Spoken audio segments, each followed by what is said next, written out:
DMRC college উড়িয়ে দিবে, এই কলেজের ইট সহ তারা খুলে নিয়ে যাবে।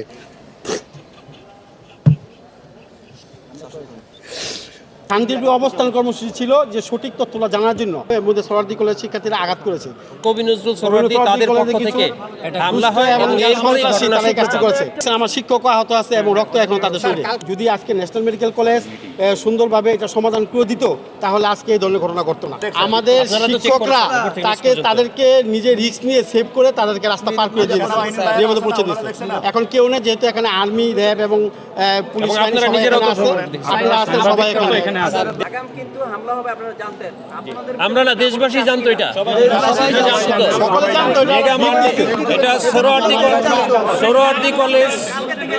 সোহরাওয়ার্দী কলেজের শিক্ষার্থীরা আমার শিক্ষার্থীকে আহত করে মাথা ফাটিয়ে ফেলে। এর সূত্রপাত ধরে বিভিন্ন ধরনের গন্ডগোল শুরু হয় কালকে থেকে। আমাদের 12টা ল্যাবের যে কেমিক্যাল যন্ত্রপাতি, মাইক্রোস্কোপ, বিভিন্ন যে বায়োলজির বিভিন্ন বিষয় ছিল এগুলো তারা লুটপাট করে নিয়ে গেছে। এবং আইসিটি ল্যাবে প্রায় 100-র উপরে আছে কম্পিউটার। আমার যে অ্যাকাউন্টসে আছে 5টা কম্পিউটার। আমার রুমে সিসি ক্যামেরা এবং 300-র উপর সিসি ক্যামেরা এই প্রতিষ্ঠানে আছে। এগুলো সব তছনছ করে নিয়ে গেছে। ডিএমআরসি কলেজ উড়িয়ে দিবে, এই কলেজের ইট সহ তারা খুলে নিয়ে যাবে। আসলে সেই ঘটনাই আজকে তারা ঘটিয়েছে। আমরা কখনো আশা করি নাই যে শিক্ষার্থীরা এই ধরনের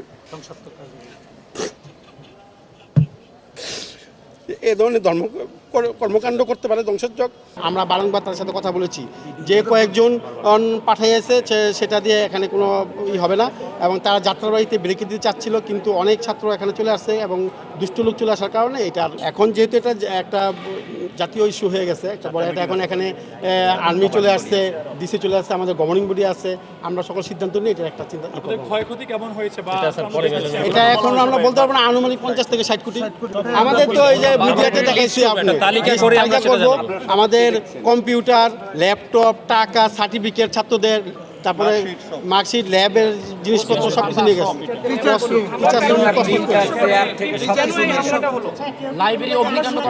সূত্রপাতটা আমাদের একটা ছাত্র ডেঙ্গু রোগে আক্রান্ত হয়ে ন্যাশনাল মেডিকেল কলেজে মারা যায়, সাবেক শিক্ষার্থী, এই বছর এসএসসি পাস করেছি। তো ওখানে ওই আমাদের শিক্ষার্থীদের দাবি ওই ভুল চিকিৎসার কারণে মারা গেছে। তো এটা নিয়ে একটা দ্বন্দ্ব। যদি আজকে ন্যাশনাল মেডিকেল কলেজ সুন্দরভাবে এটা সমাধান করে দিত তাহলে আজকে এই ধরনের ঘটনা ঘটতো না। আসলে ছেলেদের উপর আগে অ্যাটাকটা করা হয়েছে। আমাদের শিক্ষার্থী শুধু ছিল না, যেহেতু একটা ছাত্রের মৃত্যুর ঘটনা, এখন সারা কলেজের, ঢাকা মহানগরীর প্রায় অনেক কলেজের শিক্ষার্থীরা এটার প্রতি বিক্ষোভ করেছে এবং সেখানে ওরা শান্তিপ্রিয়ভাবে হয়তো করতেছিল। এর মধ্যে সোহরাওয়ার্দী কলেজ শিক্ষার্থীরা আঘাত করেছে। আঘাত করার কারণে এটা গিয়ে তারা বিভিন্ন শিক্ষার্থী, শুধু ডিএমআরসি না, সকল কলেজের শিক্ষার্থী ওখানে গিয়ে এটা করে। কিন্তু আমরা এটার জন্য নোটিশ দিয়েছি যে যারা এই ধরনের কাজ করেছে এটা কলেজ দায়ী না এবং তার শাস্তি তার পেতে হবে, এবং কলেজ থেকে যে ধরনের আইনি পদক্ষেপ নেওয়া দরকার সেই শিক্ষার্থীর প্রতি আমরা সেই আইনি কলেজ ছিল। এই যে আইডি কার্ডে যে কতগুলো কলেজ ছিল তারা ছবি দিচ্ছে এখানে।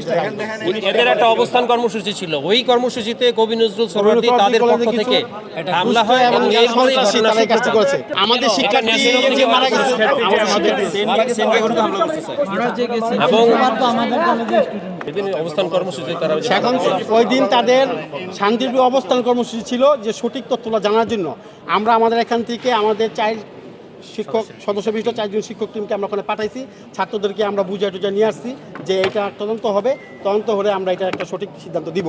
কিন্তু আসলে তদন্ত কমিটির মধ্যে ওই ন্যাশনাল মেডিকেল কলেজ তাদের ডাক্তার নিয়ে, তারাই তাদের নিয়ে তদন্ত কমিটি, তাদের সঠিক আসবে না। তো এটা নিয়েই তারা সঠিকভাবে আমাদেরকে সেই ধরনের সহযোগিতা করে নাই। করলে হয়তো বা আমরা শিক্ষার্থীদের অনেক দমন করতে পারতাম। ওইখানে কীভাবে সোহরাওয়ার্দী, কবি নজরুল বা আরও অন্য কলেজের শিক্ষার্থীরা আইসা সাথে, কিন্তু ওরা কীভাবে আইসা এটা করলো, এটা আসলে এটা ন্যাশনাল ওরা জানে। এটা আমাদের প্রায় শতাধিক শিক্ষার্থী হবে, স্পেসিফিক আমি এখন বলতে পারবো না, কিন্তু শতাধিক হবে। এবং আপনারা দেখছেন আমার শিক্ষক আহত আছে এবং রক্ত এখন তাদের শরীরে।